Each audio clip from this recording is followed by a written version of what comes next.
Hello বন্ধুরা, চলো দেখে নেব এই মুহূর্তে তুমি যার কথা ভেবে রিডিংটা দেখছো তার লাভ মেসেজ তোমাকে নিয়ে কী রয়েছে। সে একদম মনের মধ্যে তোমাকে নিয়ে এই মুহূর্তে কী ভাবছে। ওকে, চলো দেখে নিই।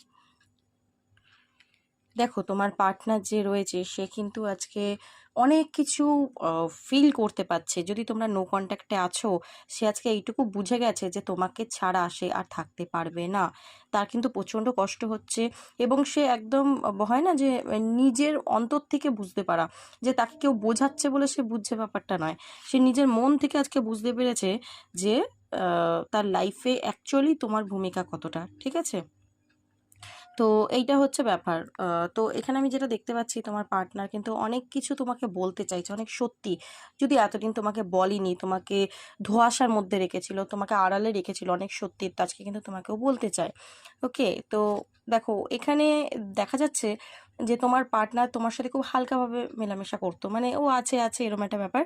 অরিজিনালি ও তোমাকে আজকে কতটা ফিল করছে, কতটা ভালোবাসে, কিংবা যদি তখনও ভালোবাসতো, হয়তো অতটা খুলে বলেনি তোমাকে, ঠিক আছে, দেখায়নি, নিজেকে এক্সপ্রেস করেনি, ঠিক আছে। তো সেটা চায়। যদি ও তোমাকে ছেড়ে বেরিয়ে গেছিল কোনো কারণে, তো আজকে কিন্তু সে তোমাকে বলছে যে আমি আর তোমাকে ছেড়ে কোথাও যেতে চাই না, কারণ তোমাকে ছাড়া আমি নিজেই তো ভালো থাকতে পারছি না।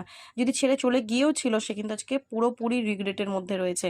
তো এখানে দেখা যাচ্ছে যে নিউ বিগিনিং কিন্তু সে এবার চাইছে, পুরোনো মানে পাস্টে যা হয়েছে পুরোনো দিনে আর কি, তো সেটাকে মুভ অন করে ও কিন্তু একটা নতুন শুরু তোমার সাথে চাইছে।